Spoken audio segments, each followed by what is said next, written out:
Welcome to our deep dive today. It's going to be a fascinating one on the leap from good to great. We're about to uncover all the secrets behind companies that, broke free from being just like average and went on to achieve this lasting success. Yeah, and our guide for this whole journey is Jim Collins' really insightful book, Good to Great. Oh. It actually came out of this huge 5-year research project where they analyzed, what made these companies truly exceptional. And you know what's really cool is that these companies weren't always destined to be superstars. They weren't just born with some kind of special advantage or anything. They had to really transform themselves to reach that level. They had to work for it. It wasn't handed to them, no. No, not at all. When I first picked up Good to Great, I was a bit skeptical, I have to admit. Really? Yeah, I was like, okay, another business book promising, all these amazing things. But honestly, I was quickly hooked. Yeah, it's a really good one. Because Collins actually starts the book by addressing that skepticism head on. He was challenged by this consultant who pointed out that a lot of the companies in his previous book, Built to Last, were, pretty much born great. So the real question became, how do you go from just good to actually being great? How do companies make that leap? And that's exactly the question that was the driving force behind the whole research project for Good to Great. They really wanted to figure out, was that transformation even possible? And if it was, what were the key things that made it happen? So did they find out? Is it actually possible for a company to go from good to great? What their research showed was that it absolutely is possible.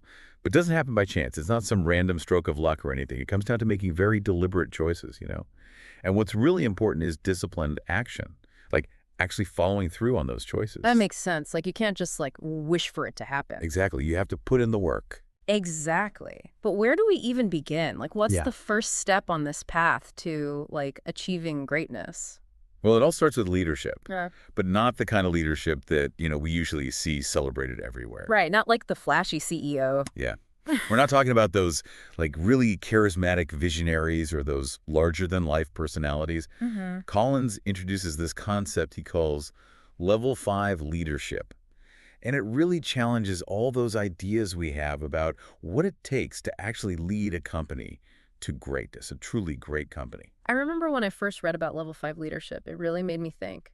It's this idea that the most effective leaders, they're often the ones who aren't constantly in the spotlight. Or not seeking attention. Exactly. They're ambitious, yes, but their ambition is all about the company's success. Not about them. It's not about their own personal glory or ego or anything like that. And it's interesting because it's almost like this, a paradox, this blend of being humble, but also having this really fierce determination. It is. It's definitely a paradox. Yeah. And Collins illustrates this by contrasting two leaders, Darwin Smith, who was a Kimberly-Clark, and Jack Eckerd, who founded Eckerd Corp. Okay, so two very different leaders. Yeah. So, if you just looked at them on the surface, you might think Jack Eckerd was the more successful one. He was charismatic, a real classic entrepreneur, built a big company, Had that, that go-getter personality. Yeah, definitely. And then you have Darwin Smith. He seemed like the opposite of that. People described him as quiet, unassuming, even a bit awkward, honestly. Not your typical CEO, right? Right. But get this. Smith made one of the boldest moves in business history. He sold off Kimberly-Clark's main business, their paper mills, Wow. to focus on consumer goods instead. Everyone thought he was crazy. It was probably a huge risk. Huge risk. But, it actually ended up leading Kimberly-Clark to outperform the market, way more than 4 times. That's incredible. So Smith, the quiet leader, focused on the long game, creating value for the company over time, while Eckerd, with all his charisma, was more about his personal ambitions. Yeah, that's the difference. And the results, they really speak for themselves. Eckerd eventually left the company, and his successor wasn't the right fit, and then the whole company went downhill. So the first step is realizing that real leadership isn't about being flashy or having a big ego. It's about truly being committed to the company's success more than anything else. Exactly. So, okay, we've got the right kind of leader at the helm, but then what? What comes next on this path to greatness? Well, once you have the right leadership, the next big step is getting the right people on board, building that team. That's the first two. Then what's principle? Yeah. Right. The idea that building a great team is actually more important than having the perfect plan from the get-go. Exactly. And there's a fascinating story about Dick Cooley at Wells Fargo. He was all about putting together a team of like A players even before he knew exactly what their strategy was going to be. Hold on, so he was building the team before he even knew where they were headed? Yeah, pretty much. And what happened? Well, not long after Cooley put together this amazing team, the banking industry was hit with huge deregulations, total chaos. But Cooley's team, they were so talented and they worked so well together that they were able to handle all those changes and actually thrive. Wow, so even though they didn't have a specific plan for dealing with all that deregulation, they were ready to adapt because they had the right people working together. Exactly. It really shows how powerful it is to have a team that can handle anything, even the stuff you don't see coming. And in the end, Wells Fargo did incredibly well, outperformed the market big time during all that turmoil. Okay, so we've got the right leader, we've got the dream team assembled, but we all know that the road to success, it's never perfectly smooth, right? The bumpy, for sure. There are going to be obstacles, detours, maybe even some roadblocks along the way. How do we prepare for that? That's where the Stockdale paradox comes in. It's one of the most powerful ideas in the book. And this is named after Admiral Jim Stockdale, the highest-ranking American prisoner of war during the Vietnam War, right? He was held captive for years under brutal conditions. He was. And Stockdale noticed something really interesting among the other prisoners. He said that it was actually the optimists who didn't survive. The optimists, that's surprising. Why is that? It's because they held on to these unrealistic expectations. They would say things like, oh, we'll be out by Christmas. And then when Christmas came and went, they'd just set a new date. And every time their hopes were crushed, they lost a little more of their will to keep going. That's so sad. But what about Stockdale? How did he manage to survive all those years? His approach was completely different. He accepted the reality of how awful his situation was. He knew it was going to be a really long and difficult road, but at the same time, he never gave up believing that he would eventually get out. He held on to both of those ideas at the same time, even though they seemed to contradict each other. That's amazing. So it's about accepting the hard truths, but still having faith that you will eventually succeed. Exactly. It's about confronting the brutal facts, but never losing faith. And the thing is, Collins found that this mindset wasn't just important for surviving a POW camp.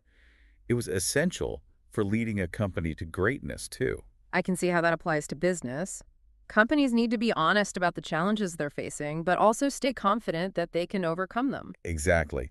And Fannie Mae is a perfect example of this. Back in the early 80s, they were on the verge of collapse. Wow. Yeah, it was bad.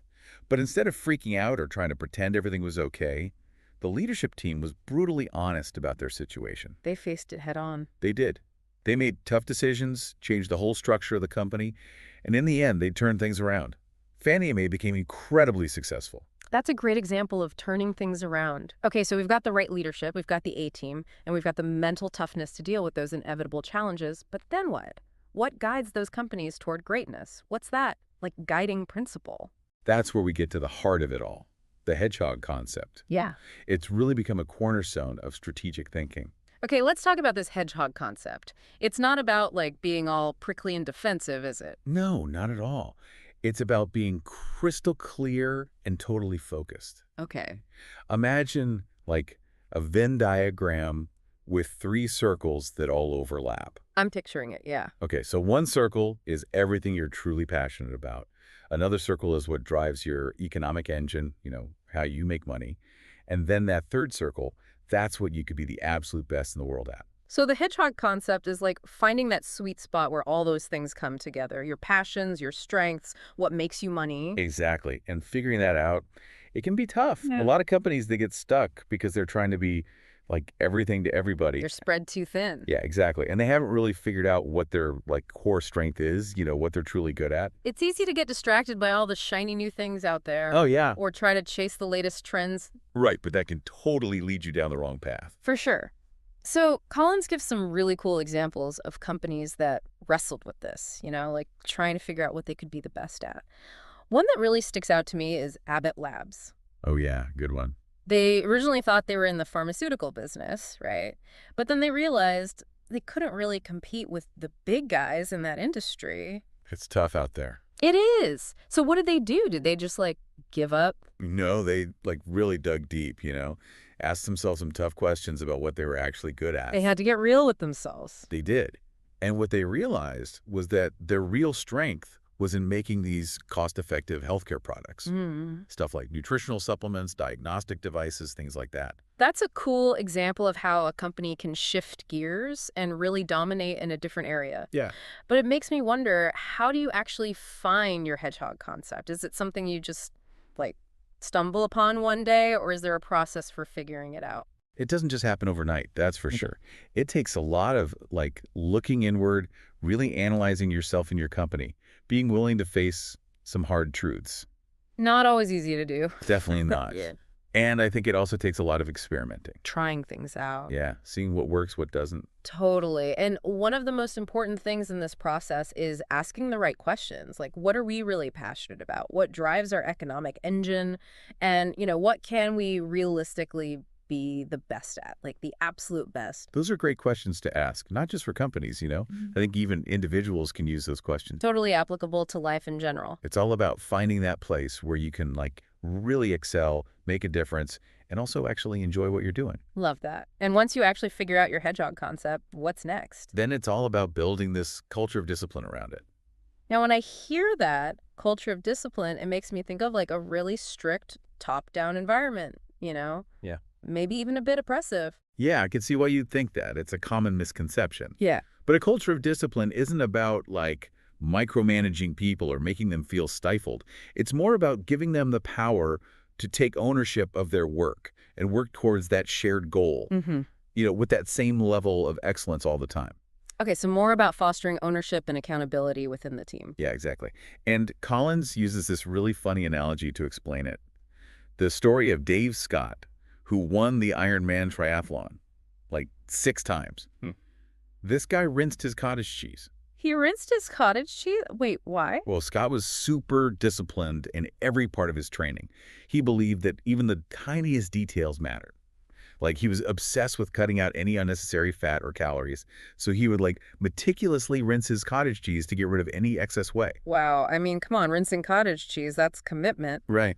But I get the point. It's all about those small, seemingly insignificant actions that add up over time, and then boom, you get these remarkable results. Yeah. It's not about being obsessive just for the sake of it. It's about realizing that, greatness comes from doing all those little things right over and over again. Consistency is key. It is. So how does this play out in the business world? Yeah, give us an example. Okay, so Wells Fargo, when Carl Reichert was in charge, they're a perfect example. They had this super frugal culture. Like, they really lived it at every level. They froze executive salaries, they got rid of the fancy executive dining room, and they were laser focused on cutting waste. So that frugality, it was a reflection of their core values and their hedgehog concept. Exactly. And it's interesting to compare that to Bank of America, who were facing, like, similar issues in the industry at the time. Right, but Bank of America went in a different direction. Totally. They stuck with this more lavish culture, big executive perks, a very top-down management style. And those decisions, they ended up having a big impact on how well they performed in the long run. They did. Wells Fargo, with their disciplined approach, they thrived. Bank of America, they struggled. It shows that your culture really needs to support your hedgehog concept. It's not enough to just have a brilliant strategy. You need a culture that backs it up and makes it stronger. Okay, so we've talked about leadership, the right people, and a culture of discipline. But what about technology? I mean, it's easy to think that tech is the key to success, especially these days when everything is changing so fast. Oh, for sure. It's tempting to think that. Mhm. But, Collins's research actually debunks that myth. Yeah. What they found was that technology, it's more like an accelerator. It's not actually creating the momentum itself. Like a booster. Yeah, it can make your strengths even stronger, Mhm. but it can't make up for a lack of vision or discipline, or, of course, the right people. So it's not about always chasing the latest gadgets or being on the cutting edge of every new tech trend. Not at all. Hmm. It's about using tech in a smart way. Strategically. Yeah, to support your core strengths. And that hedgehog concept we were talking about. Right. And Walgreens is a great example of this. Back in the 80s, way before the internet was a big deal, they invested a ton of money in building this electronic network that connected all their stores. That was way ahead of its time. It was, and it allowed them to offer a level of convenience that none of their competitors could match. Like, customers could refill their prescriptions at any Walgreens, no matter where they originally got them filled. So convenient. Right. That's a perfect example of how they use tech to strengthen their main value proposition, Hmm. being super convenient. And they did it in a way that tied directly to their economic engine, making more money from each customer visit. It wasn't just some random tech project. No, it was strategic. They knew exactly why they were doing it. Exactly. And then in the late 90s, when the internet was booming, Walgreens was under a lot of pressure to jump on the .com bandwagon. Everyone was going online. Right. And there were all these predictions that they would get left behind if they didn't get into e-commerce. It must have been a crazy time. It was. But Walgreens, they stuck to their disciplined approach. They didn't just panic and do something rash. Just stayed calm. They took a step back and asked themselves, okay, how can we use the internet to make our convenience concept even better? How can we connect it to our economic driver, making more money from each customer visit? And how can we use this new technology to do what we do better than anyone else in a way that we're really passionate about? They were asking all the right questions. So they didn't just rush to build a website or an app. They really thought about how to integrate the internet into what they were already good at. Yeah, exactly. And while other companies were spending tons of money trying to be everything to everyone online, Walgreens took their time, figured out how to use the internet to make their main business even stronger. That's such a great lesson in staying true to your hedgehog concept, even when there's this disruptive new technology. It is. You have to be willing to adapt, of course, but you don't want to completely abandon what makes you. Exactly. Okay, so we've covered leadership, the right team, a disciplined culture, the role of technology. But how does it all come together? How do companies actually make that leap from good to great? That's the big question, right? It is. Is there some secret formula, some magic trick? I wish. Me too. No. But Collins uses this really interesting analogy to help understand how this transformation happens. The flywheel and the doom loop. Okay, I like where this is going. The flywheel, the doom loop. First, picture a giant spinning wheel. Okay, that's the flywheel. Got it. The flywheel represents putting in consistent, disciplined effort in one specific direction. It's like pushing that giant wheel. At first, it's super hard to get it moving. Takes a lot of effort. A ton. But with every push, it gains a bit more momentum. And then eventually it starts spinning on its own. Amazing. So there's no one single action, no overnight success. It's about building momentum over time, step by step. Yeah, it's all about those consistent actions, one after the other. Got it. And that's how those good to great transformations happen, right? It's not about making a big announcement or trying to change everything at once. It's all about the effect of those disciplined actions done consistently over time. You got it. I love it. But then there's the doom loop. That doesn't sound as good. No, not so much. It's like the opposite of the flywheel. It's when companies are all over the place, constantly reacting to things instead of being proactive. They're not really in control. They're not. They jump from one trend to the next, restructure every other year, chase short-term results, maybe make these impulsive acquisitions that don't fit with their hedgehog concept. So they're busy, but not really getting anywhere. Yeah, they're like spinning their wheels, but not going anywhere. And it's so easy to get caught in that cycle, right? Always reacting, always focused on the short term. It happens all the time in the business world. But the flywheel, that's the path to lasting success, right? It's about having that clear vision, being disciplined, and putting in that consistent effort to build momentum. Exactly. And one of the coolest things they found in the research was that the companies that went from good to great, they didn't spend a lot of time and energy trying to manage change or motivate their employees. Really? That's interesting because you'd think that those things would be top priorities. Right. But what they found was that when you have the right people on the bus, when everyone is clear about the hedgehog concept and you're consistently turning that flywheel, people are naturally drawn to that. They want to be part of it. Exactly. They want to be part of something that's working, something that's actually making a difference. So instead of trying to force change from the top down, these companies created an environment where change just happened naturally. Organically. Yeah, fueled by the people who are already on board with the company's vision. Exactly. And this goes back to that idea of level 5 leadership. Those leaders, they weren't the rah-rah cheerleading types. They weren't trying to be the center of attention. Not at all.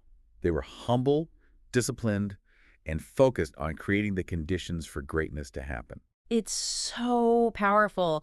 Real change doesn't come from big speeches or huge initiatives. It comes from consistently doing the right things day after day, year after year. Absolutely. It's about getting the right people, facing those tough realities, finding your hedgehog concept, building a culture of discipline, and turning that flywheel Yeah. every single day. That's the recipe for going from good to great. It is. This deep dive has been awesome. I mean, Good to Great is one of those books that really makes you like rethink things, how you view business, what success actually means, all of that. We've talked about so much, level 5 leadership, the hedgehog concept, the flywheel, all of it. And it's super clear that making that jump from good to great, it requires a totally different way of thinking, a commitment to being disciplined, putting in the work, all that. But what about after you reach greatness? How do you keep it going? How do you avoid slipping back or getting complacent? That is a super important question. And it leads us to this idea of building a company that's, built to last. Collins's research, especially from his earlier book, Built to Last, shows that the companies that achieve lasting greatness, they have this one thing in common. They're able to keep their core values and their purpose, but at the same time, they adapt to the changing world around them. That's tricky, isn't it? Like staying true to who you are while also being open to change? It is. It's a balance. Yeah. Yeah. So how does that actually work in the real world? Can you give us an example? Totally. Walt Disney, they're a perfect example of a company that's built to last. They started as a small animation studio, and over time they've grown into, well, everything. Theme parks, TV, movies, you name it. But through all of that, their core values have stayed pretty much the same. Imagination, attention to detail, no cynicism, and that commitment to preserving that Disney magic. Right. It's like those values are at the heart of everything they do. And because of that strong identity, they've been able to branch out into all these different areas, from Mickey Mouse to Disneyland to Pixar. It all works somehow. Exactly. They've stayed true to themselves while still innovating and growing. And their main purpose, which they define as, bringing happiness to people, especially kids, that's stayed the same too. It shows how powerful it can be to hold on to your core while still making progress. That's how you achieve that lasting greatness. It really is. As we're wrapping up this deep dive, I'm thinking about everything we've talked about, and I'm already trying to apply it to my own work, even my personal life. I feel like I get it now, Yep. what it actually takes to achieve and sustain greatness. That's awesome. So as we finish up, what are some of the big takeaways for our listeners? What should they remember from all of this? Well, the first thing is remember that going from good to great, it's not a quick fix. It's a journey. It's a marathon, not a sprint. Exactly. It's about consistently applying these simple but super powerful principles Yeah. day after day, year after year. It's about being disciplined, always striving for excellence, Yeah. believing that those small, consistent actions, they really can create amazing results. Right. It's about having the right people, being honest about the challenges, finding your hedgehog concept, building that culture of discipline, and of course, keeping that flywheel turning. And don't forget the Stockdale paradox, facing the tough stuff with courage, but never giving up on yourself, never losing faith. That's a good one for life in general, I think. Totally. And as you're on your own journey, remember that it's not just about chasing success for the sake of it, It's about doing something that you're passionate about, something that you care about so much that you want to make it the absolute best it can be. Yeah, when you find that, the whole question of why be great, it disappears. It doesn't matter anymore. The only question is how. Mhm. And good to great gives you the tools to answer that question. This deep dive, it's just the start. There's so much more in Good to Great, and we hope you'll keep exploring and applying these ideas to your own work, your own life, whatever you're passionate about. And we'll be back with more deep dives to keep you company along the way. Until then, happy learning, everyone.